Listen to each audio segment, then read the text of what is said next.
good morning, and this is Tex, and this is Tex Talks. Oh, find me a cup of coffee here. So, hope you're having an awesome day today. Today's talk is going to be a little bit about the myths that go with personality disorders, and most of them will be myths about cluster B. And in case you didn't know, cluster B is the scary part of the personality disorders. And if you look at the list of them in the DSM, or if you go online and look, and there are certain ones that are listed in clusters by their defining characteristics. And so the cluster B is usually narcissistic personality disorder, antisocial personality disorder, borderline personality disorder, and histrionic personality disorder. They fit in a niche because they have similar characteristics or traits that's, sort of sometimes actually flow across them. All the personality disorders can have traits that flow across them each. And even to the point of where sometimes people who study them will say that it's all more of a scale than a definite yes, this and no, that. It's where are you at on the sliding scale. So, but to get into the point that I want to get into, one of the myths that I heard, and it gets repeated over and over again, is the idea that if someone's a narcissist, then deep down inside them, there is a scared or hurt or shamed person who's trying to build a shell to protect themselves. This can be true. This is what makes it difficult. It can be true. It also doesn't have to be true. There are some people who exhibit the traits of narcissism who don't have that little scared child inside them. This is one of those myths that's been perpetuated because it makes the people who say it feel good. What do you mean? If I can point at you and make something up or say something about you that covers up the part that really bothers me and been mean, you hurt me, or these people are bad, and then on the flip side, I can look and go, and you should pity them because, and there's a problem in itself when you pity people, don't pity people. Understanding people, knowing their plight is one thing, but feeling sorry is a lot different than having empathy. Going down that line is being able to understand what people do. This makes it feel good to go, oh, there's this problem they have, and they're really unfortunate people. And that makes us feel a little more okay. And again, we're doing this to make ourselves feel better, not to seek out the truth. Also, people will latch onto a good explanation. It sounds good, makes me feel good, puts all the little things in a box so that I know where stuff is at. But there are some people out there who have NPD or a high level of narcissistic traits who don't have a poor little scared child inside them. It's how they get things accomplished, how they get things done. See, this leads into the next part of trying to understand and work with or deal with or be around people who are narcissistic personality disorder, or even antisocial personality disorder, which goes again like a spectrum. And at the far end, you have the sociopaths, the psychopaths. But there are a lot of people who may commit crimes or do things or take advantage of other people that they start to fit in there, and they're not the full blown scary stuff you see on the documentary shows. They're just the guy next door, and they may be total assholes, take advantage of people, bully people, think they're better than everybody else. And some of them truly believe that. Now, again, looking at that and going, if you put your defenses down, this is where you have to be very careful. If you are a rescuer, you may even try to rescue someone who's a narcissist because now you feel bad for them because deep down inside it's saying, here's the danger zone. You think that your special love, treatment, care will change them. I spent a whole young lifetime sitting in a bar, working, watching, because down south you can get away. If your folks own the bar, you can be in the bar working. At least in the old days, you could. Don't know if you can get away with that one now. And I watched people, and people would see with their own eyes horrible, horrendous behavior on someone's part. And then they would date them, go out with them. And I'm like, and so they're attracted to that person. And then I would go, "Well, you do know what they're like. Oh yeah, yeah, I know he cheats on his girlfriend, or I know that she cheats on her husband. And I'm like, so what makes you think they're going to be different? Oh, well, I'm just so whatever it is, so great, so grand that they're going to love me, and they're going to be different. They're not going to cheat on me. They're not going to be unfaithful to me. And I'm just sitting there going, whoa, okay. Are you attracted to that kind of person? Or do you really truly believe that you're going to change them? And here is where you have to watch and observe yourself. It's that fantasy goal that you're aiming at. And you think if you get it, you'll be so happy. So you're going to do something that makes that person love you more than anybody else in the world and not cheat on you. Not happening. And this is where the danger of that feeling that someone who has narcissism deep down inside is a hurt, poor, unfortunate thing that you need to rescue, because you're just setting yourself up for the trap, man. You are literally going over there going, "Hey, get out of the way. Let me help you set the bait in that trap before I reach in and grab it."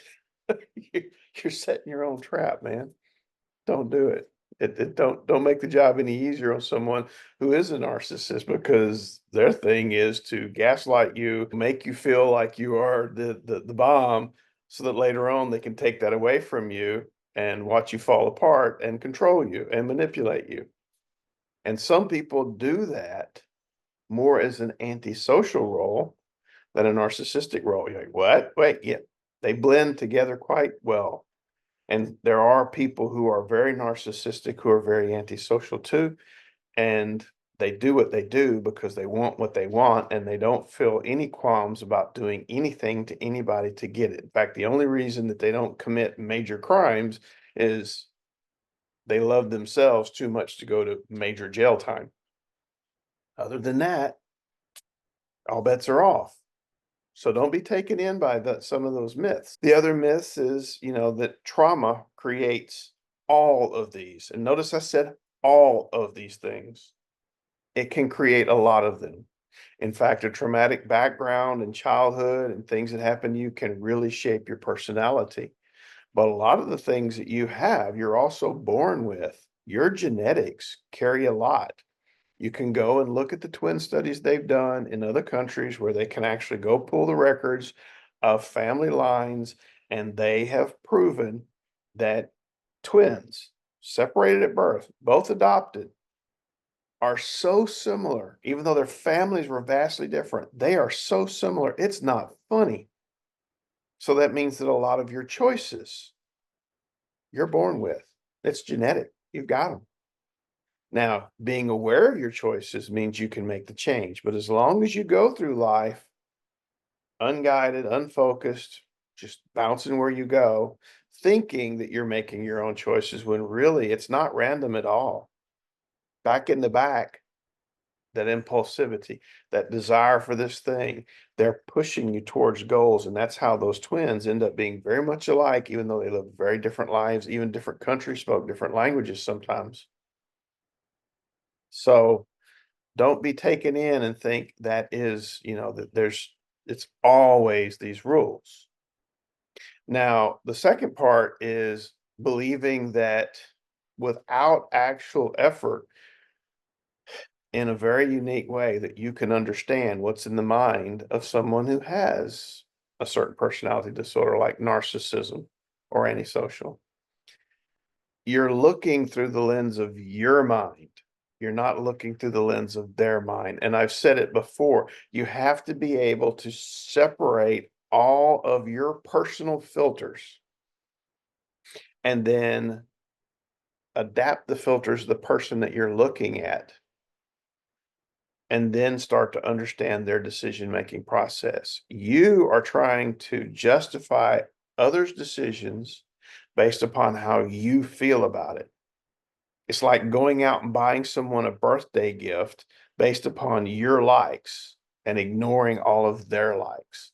Oh yeah, they said they like this. They said, but you know what? I know this is fun for me, so I'm getting it for you and giving it to you. No, you're not. You're buying it for yourself. Deal with it. Once you start to understand that, and you start to separate, and you stop trying to argue, in other words, just observe and record instead of trying to judge, justify. Two different courts here. And when you don't realize you're doing that, you keep getting into the same problems, the same trouble, making the same mistakes with people. Now, the other thing that it kind of goes with all stuff is the idea that someone can't help it. Yes, they can.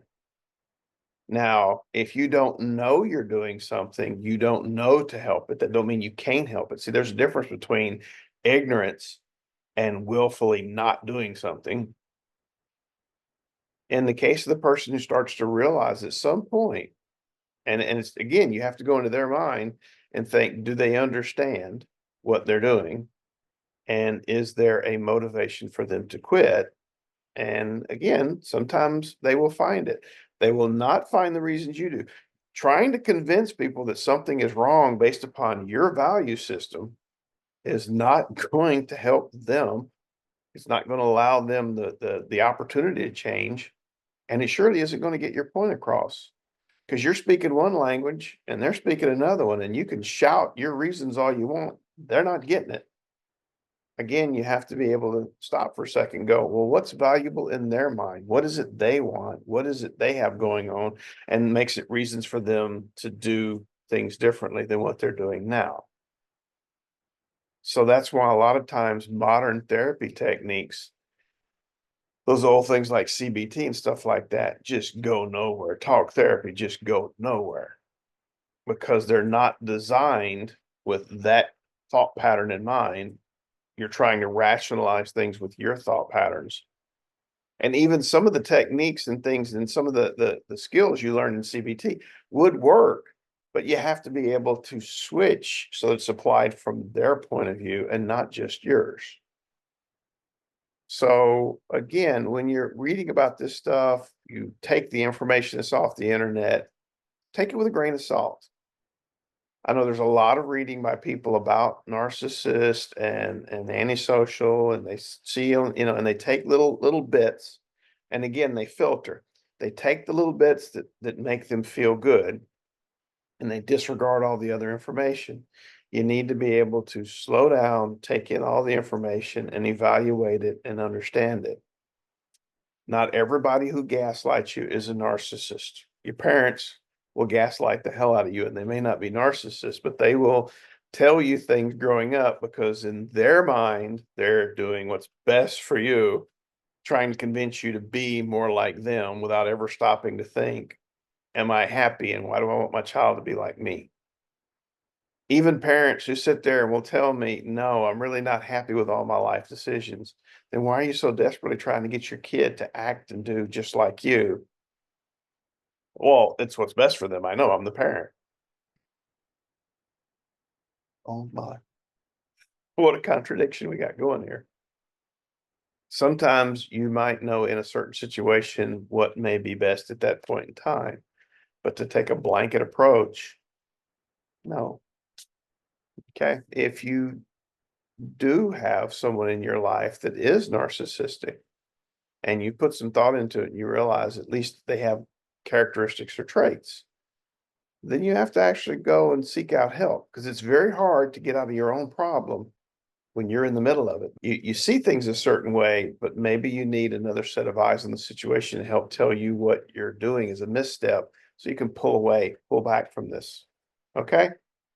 So, like I said, I just had to say something because I've seen several videos in a row, and then I heard several people talk about the whole, oh, well, if they're a narcissist, there's this poor, hurt child inside, or neglected, or traumatized, and they're trying to protect themselves.